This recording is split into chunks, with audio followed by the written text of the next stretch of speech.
Why does an individual citizen need a gun in the first place? Or you could ask, why in a country founded on the principles of individual liberty and rights is there such a huge debate over the Second Amendment in the first place? The amendment itself states, a well-regulated militia being necessary to the security of a free state, the right of the people to keep and bear arms shall not be infringed. Now, critics argue that the Founding Fathers never intended for the Second Amendment to apply to individuals. And today, many politicians and political activists try to claim that well-regulated means government regulation, and that the word militia means that only those serving in a state militia have the right to keep and bear arms. But when we look back at the debates over the Constitution and the Bill of Rights, a few things show up. For starters, the American Revolution was fresh in the minds of the Founding Fathers. They knew that an armed populace was instrumental in securing America's independence. What's more, the notion that the Second Amendment was solely about militias doesn't quite hold up when you dig into the writings of the time. Take James Madison, the father of the Constitution and one of the chief writers of the Federalist Papers. In his own words, he explained that the right to bear arms was an individual right, essential for the personal and collective defense of America.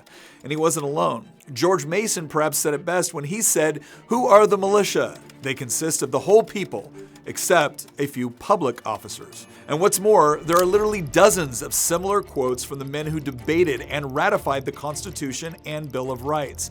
Virtually all of them recognized that the Second Amendment conveyed an individual right to keep and bear arms.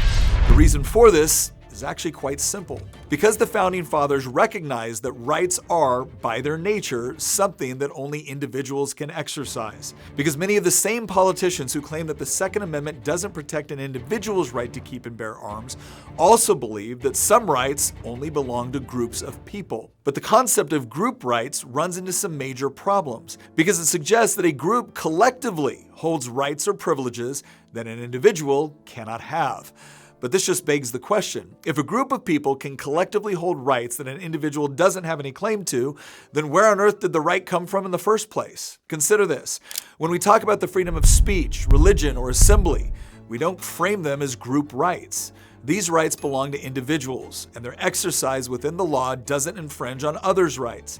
The Second Amendment should be no different. But still, some claim that these rights need to be restricted or even abolished due to the undeniable fact that many have abused these rights. But this begs the question, are your rights forfeit the moment someone else abuses theirs? If so, we might as well just stop calling them rights and accept the fact that you don't have rights as much as you do privileges, which can be granted or taken away as soon as a political elite decides you don't need them or it's too dangerous for you to have them. But ironically, that's exactly what the Second Amendment is supposed to prevent. And maybe that's why certain politicians would like to see it gone.